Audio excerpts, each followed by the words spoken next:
to me. Descarado wins the Caulfield Cup again. American Trevor.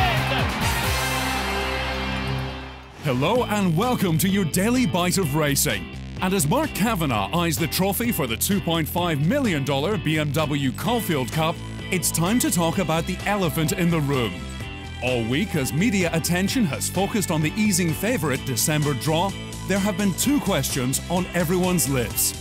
The first, regarding doubts about the imported galloper's ability to run the 2,400 metres in top international company, has been freely asked and addressed. Well, of course, he's unproven at the distance. He's unproven at the trip. When they were all in England together, you know, like December draw wouldn't even be considered for any race. Hasn't run further than 2,000 metres. Not yet, not yet, but we're going to find out. You know, if you put December draw back into England and those guys rate next to him, they rate a long way in front of him. A long way. I believe he'll run it. We'll have to wait and see. But it's the second question that has been danced around, and it's all about the one that got away. December draw is not the first favourite Kavanagh and Michael Rodd have had for the Caulfield Cup. In 2007, one of the most amazing incidents in the history of Australian Group 1 racing occurred, when Maldivian reared and struck a piece of television equipment on top of his gates. Shortest priced cup favourite in 40 years was left with blood streaming from a cut on his neck. Kavanagh and Rodd left with shattered dreams. That's Maldivian has been unsaddled. This is extraordinary. But this week, they've tried to deflect any suggestion that this year's race means anything more because of what happened. Mate, what would it mean for you to win the Caulfield Cup after what happened with Maldivian a few years back?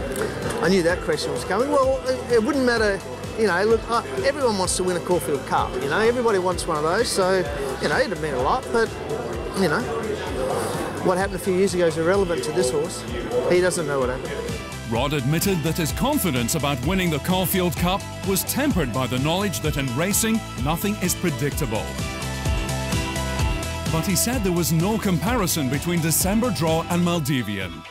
Maldivian was a lot bigger horse, real bold, rolling, you know, front-running type horse that had a good turn of foot, but then really battled away really strongly at the end of a race where this bloke's is a little bit more trickier to ride, and you've got to time your run with him. The stable has been having a great run with wins by December draw in the Naturalism Stakes and the Turnbull Stakes, and Wednesday's amazing win by Atlantic Jewel in the 1,000 Guineas.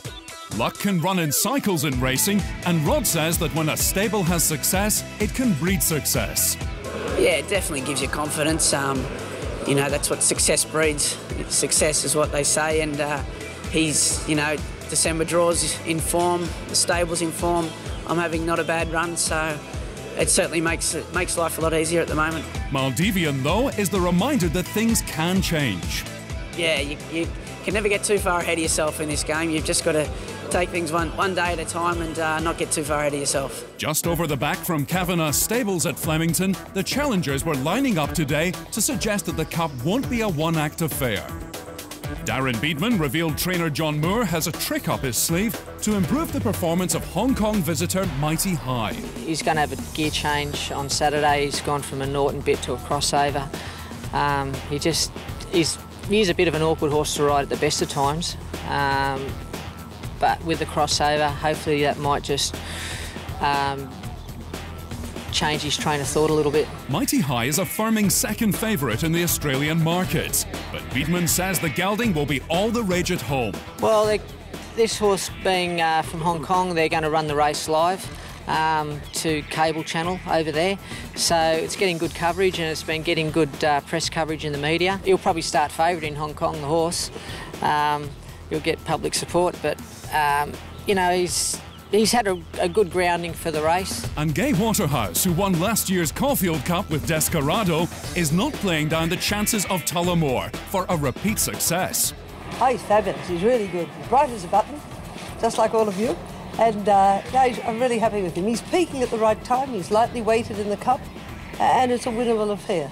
You know, this year we're based in Melbourne basically 98% of the time, you know, and we're just trying to make sure that just everything flows along perfectly. And that's all for today. But we'll be back at Caulfield tomorrow to see how the BMW Caulfield Cup unfolds in our daily bite of the Victorian Spring Racing Carnival.